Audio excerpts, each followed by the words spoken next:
эдийн засгийн хөгжлийн яам тооцоо судалгаан дээр хэлж байна. Төрийн албаны орон тоо урсгал зардал бол сүүлийн жилүүдэд үлэмж нэмэгдсэн гэдэг асуудлыг ярьж байна. Тэгэхээр энэ ерөнхий асуултанд би эдийн засгийн хөгжлийн яамнаас илүүтэй би сангийн яамыг хариулаасаа гэж бодож байна. Ер нь энэ орон тоог улсын их хурл руу хэн боловсруулж нэмэх асуудлыг оруулж ирээд байна уу гэхээр салбарын сайд одоо байгууллагуудын саналаар сангийн яам хийж байгаа. Улсын төсвтөр. За би бол салбарын сайдуудыг бол ойлгоод байгаа. Мэдээж одоо орон тоогоо нэмий, урсгал зардлаа нэмий, байшин саваа засъя, барилга байшин барья, тоног төхөөрөмж нэмий гэдэг ийм л одоо салбарын эрх ашиг гэж хэлэх юм уу, дуу хоолой гэх юм уу, дандаа ийм саналууд л ирүүлнэ. За энийг гол нь хянаж том зургаар нь харж явах хэвээр газар уу сангийн яам баг. Одоо өнгөрсөн оны төсөв ярьж байхад маш их өөдрөглөм яриад байсан. Сая эдийн засгийн хөгжлийн яам бол хэлж байна. Оронтой хамгийн их нэмэгдсэн салбар бол төрийн тусгай алба байна гэж.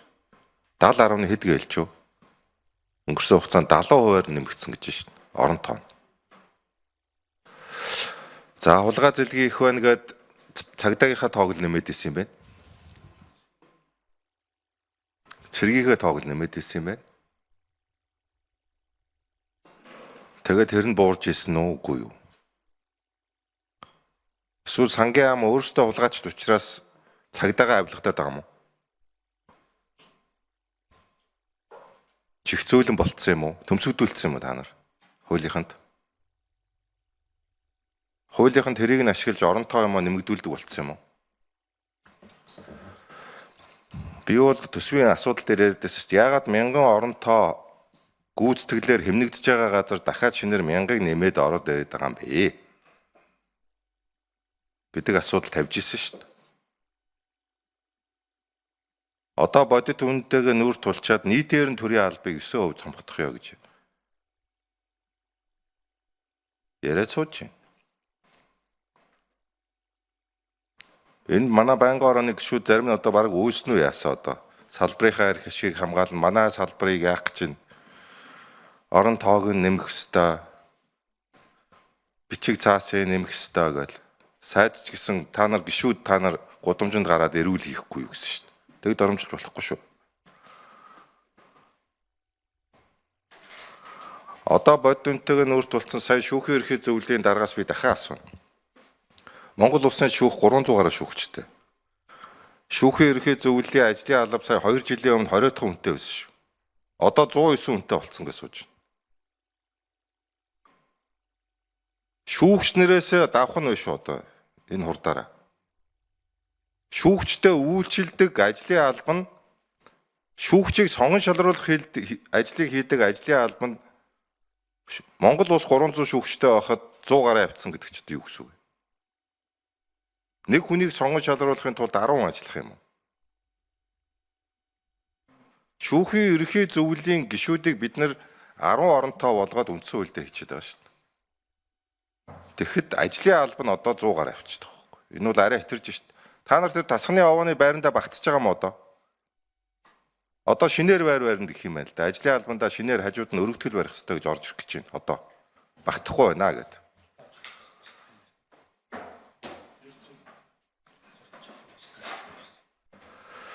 Тэгэхээр энэ урсгал зардал юм бол одоо танагданаа. Эдийн засгийн хөгжлийн яам, сангийн яам хоёр одоо энэ дээр яг бодиттойгоор та нар бол чадах уугүй би мэдэхгүй байна. Та нар чадахгүй бол их хурл хүчээр хасна. Төрийн урсгал зардал орон тоог хамгийн багадаа 30-аас 40% хасна. Энэ бол одоо бодит байдал. Ирэх онд манай байнгын хорон дээр орон тоо урсгал зардал нэмүүлэх тухай санал нэгч орж ирэхгүй. Хасах тухай л асуудал ярина. Татвар нэмээд идэг. Тэд татврын мөнгөөр юу болоод байгаа тухай ард түмэн эсэргүүцэж ягсаж шүү дээ. төрөнд үлий болчоод байна. Төр ард түмний итгэл байхгүй болчихсон. Итгэл байхгүй бол бүх юм нурж унна. Итгэлцэл байхгүй болчиход байна. Тийм учраас энэ хууль санхуулах салбарын янз бүрийн байдлаар оронтой урсгал зардал нэмэгдэлтэй холбоотой нэгч улсын их хурлын гишүүнд лобби хийхийг зөвшөөрөхгүй. Төсвийн тооцоглолын үеэр урсгал зардлыг хасъя гэхэд нэг гишүүн рүү хамгийн багадаа 3 хүнээр яриулж илээ. Нэг хуулийн байгууллага шүү. Би энийг төсвийн байнгын орны ажлын хэсгийн хурал дээр хэлсэн. Их хурлын гишүүдээ болоо. Ард түмнийхээ талд бай. Та нар энэ хуулийн байгууллагын лоббигоор бүгд төмсөгдүүлчээгүй юм болвол ингэж тансаглал ямиг нэмж өгдөгөө болоо гэдэг асуудлыг тавьж ирсэн. Тийм учраас одоо яг энэ дээр ямар байр суурьтай байна? Би сангийн яамнаас асууж байна. Сангийн яамнаас хэн бэ? Одоо та нар яг юу гэж бодож байна? Би өнгөрсөн онд төсөв орж ирж явах та бүхнээс асууж ирсэн.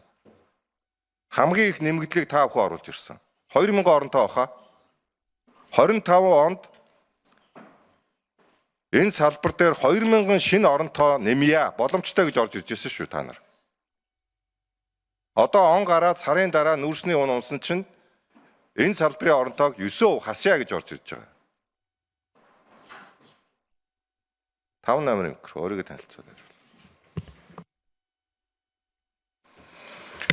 Сангийн төсвийн бодлого төлтийн газрын дарга санжидорч инхээр дарга асуултанд хариулъя. За төсвийн зардлыг хасах асуудал дээр бол эдийн засгийн хөгжлийн яамнаас ч тэр за тэгээд засгийн газраас тэр гарч ирж байгаа саналуудыг бол сангийн яамны хувьд бол бүгдийг дэмжиж дэмцэн байр суурьтайгаар бол ажиллаж байгаа.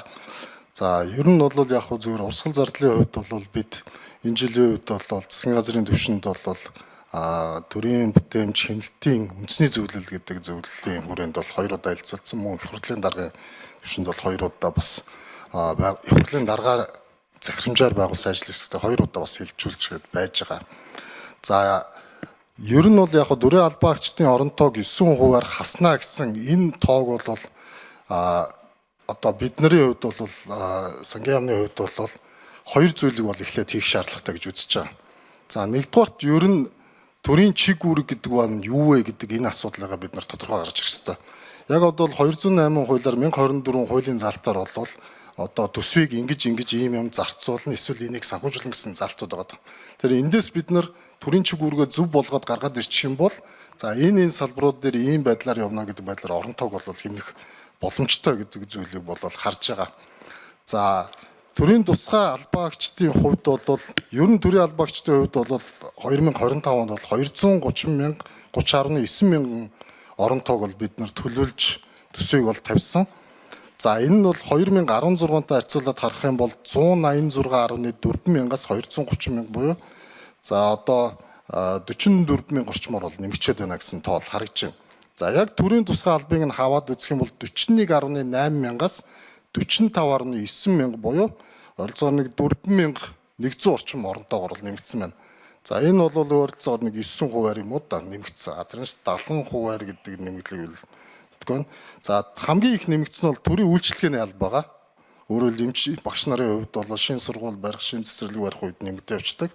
120.5 мянгаас 2016 онд байснаас 154.1 мянга болж байгаа. Өөрөөр хэлбэл 34 мянгаар бол төрийн үйлчлэгээний албаагчд бол нэмэгдсэн байгаа. За тэгэхээр энэ төрийн албаагчдын оронтойг бол бид нар бууруулах чиглэлээр бол сангийн яамны хувьд бол өмнө бол хэд хэдэн арга хэмжээг авч хийж үзчихсэн. За одоо хувийн хвшил хийх боломжтой албыг бол бид нар жишээ нь гаргах гэж бол үзчихсэн. Жишээ нь одоо цэвэрлэгээ, үйлчлэгээ гэх мэт ийм албуудыг бол заавал төрийн албаагч байгаа тангараг үржиж хийх шаардлагагүй гэдэг асуудлаар за нөгөө талдаа энэ хувийн хвшилт байх юм бол илүү татвараа төлөөд за мөн одоо бүтээмжээ сайжруулад явах боломжтой байна гэдэг талаар бол бид нар хийж үзчихсэн. Гэхдээ энэ орлогууд бол бас тийм бүтээмжтэй байгаагүй. За тухайн үедээ бол одоо шийдвэрээ гаргуулад эхлээ явж хахад бас олон нийтийн эсэргүүцэлтэд тулаад бол ингээд зогсчихсон.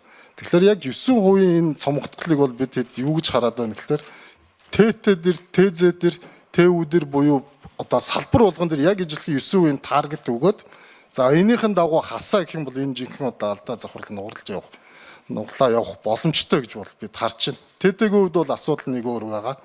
ТЗ-ийн хувьд бол асуудал бас нэг өөр байгаа гэдэг ийм байдлаар бол анализ хийсний үндсэн дээр явах зүйтэй гэж үзэж байна. За эх жилийн төсөв бол одоо энэ хүчлийн төлөвлөгөөг гарсан зүйлийг эх жилийн төсөв биелүүлэх гэсэн байдлаар боловсруулах ёстой. За яг энэ цаг үед бол хөгжлийн төлөвлөгөөтэй зэрэгцээ төсвийн хүрээний мэдээлэл явж байгаа. Төсвийн хүрээний мэдээллийн зарлагын хэмжээ бол яг энэ жилийн төсөвтэйгээ ижилхэн байгаа. Өөрөөр хэлбэл эх жил бид цалин үлсийг нэмэх, тэтгэвэр тэтгэмжийг нэмэх шаардлагатай гэж үзэх юм бол 1.1-ээс 1.5 их найд төгрөгийн одоо зарлага нэмж суулгах хэрэгтэй. За хариултыг гүйцээж өгье. 5 номер. За уучлаарай. Тэгэхээр яг тэр хэмжээний зардлыг нөгөө талдаа бас хасах хэрэгтэй болчиход байна гэсэн үг болчиход байна. Тэгээд түрүүн таны хэлдэгчлэн одоо орлогын хувьд бол бас бид нар ингээ уул уурхай маш их хэрсэл байгаа дуучсан. Нөгөө талдаа энэ хэмнэлт хийн гэдэг бол зайлшгүй зүйл болж байгаа. За одоо энэ тогтоолоор бид нарт одоо энэ эрхээ авчих юм бол нөгөө талдаа бол 8 сард бол одоо төсөв бол нилээд одоо хумсан байдлаар оруулж ирнэ гэсэн ийм байдлаар бол ажиллаа явж байна. Баярлалаа.